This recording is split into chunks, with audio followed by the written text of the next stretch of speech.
Avec l'âge industriel, un nouveau système de production se met en place. Nous verrons dans cette capsule vidéo le rôle que les innovations ont joué. Qu'il s'agisse de la métallurgie ou du textile, ce nouveau système de production nécessite une main-d'œuvre nombreuse. Ouvriers et ouvrières en constituent l'immense majorité. En 1769, une innovation majeure rend possible les débuts de l'industrialisation. C'est la machine à vapeur de James Watt.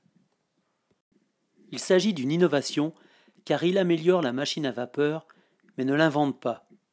Quelles sont donc les innovations apportées par James Watt? La précédente machine à vapeur était dite à simple effet car la vapeur ne servait qu'à pousser le piston. Dans celle de James Watt, la vapeur sert à la fois à faire monter et descendre le piston. Ensuite, la bielle, que l'on voit ici, permet de passer d'un mouvement longitudinal à un mouvement circulaire. Enfin, le condenseur que l'on aperçoit ici permet des économies de charbon, le rendement de la machine s'améliore donc. Dans l'industrie textile, la machine à tisser est alimentée par la force mécanique de la machine à vapeur. La production de tissu augmente fortement, de même que les besoins en fil. Le système de production de fil évolue à son tour et est marqué par l'adoption de la machine à filer, elle aussi alimentée par la force mécanique de la machine à vapeur. La machine à vapeur de James Watt est également à l'origine du développement du chemin de fer.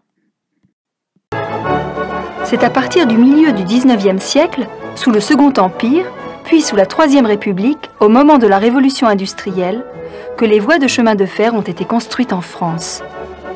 En 100 ans, on est passé de quelques dizaines de kilomètres à plus de 40 000.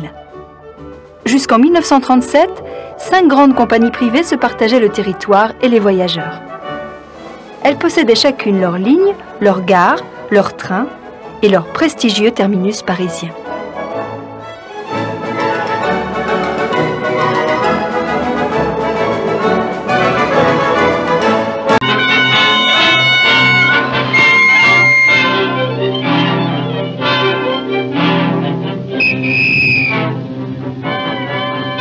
Partout en France, grâce au chemin de fer, les campagnes se sont rapprochées des villes.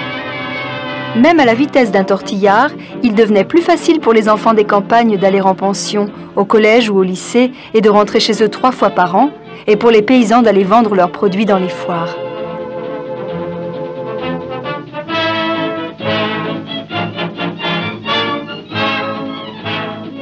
Mais le train facilitait aussi l'exode rural.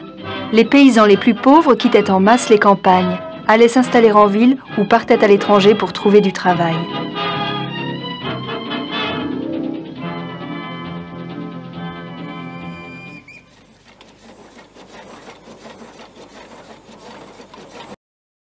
La machine à vapeur est également adoptée dans le transport maritime. On peut voir sur cette photographie le tristement célèbre Titanic au début du XXe siècle.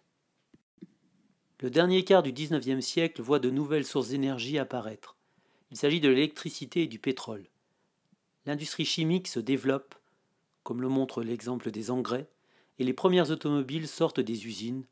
On parle de deuxième âge industriel.